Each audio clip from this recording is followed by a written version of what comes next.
జిల్లా కుప్పంలో మహిళలపై జరిగిన దాడిపై స్పందించిన హోంమంత్రి తానేటి అనిత బాధిత మహిళను వీడియో కాల్ ద్వారా పరామర్శించారు. కుప్పం ఏరియా ఆసుపత్రిలో చికిత్స పొందుతున్న మహిళకు ధైర్యం చెప్పిన మంత్రి ఆమెకు పూర్తి ప్రభుత్వ మద్దతు ఉంటుందని హామీ ఇచ్చారు. దాడికి పాల్పడిన వారిపై కఠిన చర్యలు తీసుకుంటామని స్పష్టం చేశారు. ఇలాంటి ఘటనలు పునరావృతం కాకుండా చూడాలని పోలీస్ అధికారులకు స్పష్టమైన ఆదేశాలు జారీ చేశారు. బాధితురాలి న్యాయానికి ప్రభుత్వం పోరాడుతుందని తెలిపారు.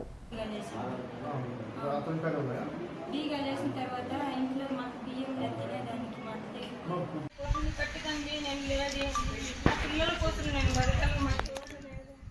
నన్ను చూసి చూడనట్లు రోజులు 200 మంది ఏదో ఫంక్షన్ ఊర్లో అందరూ చూసేనట్టు చీరలు లాగి పుట్టి చేయి తూకేదానికి లేదు, కాలు తూకేదానికి లేదు, నాకు చేసేస్తున్నారు మేడం.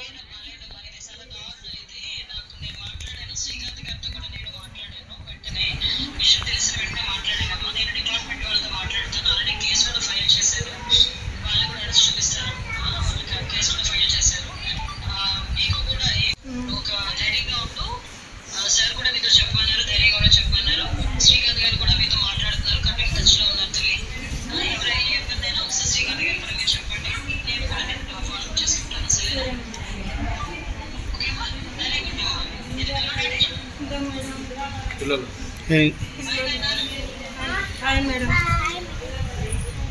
ముగ్గురు పిల్లలు మేడం.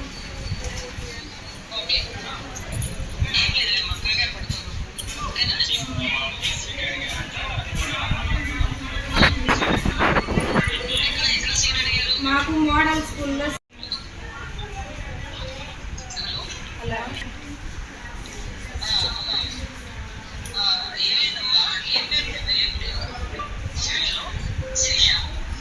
మాది నారాయణపురం మేడం.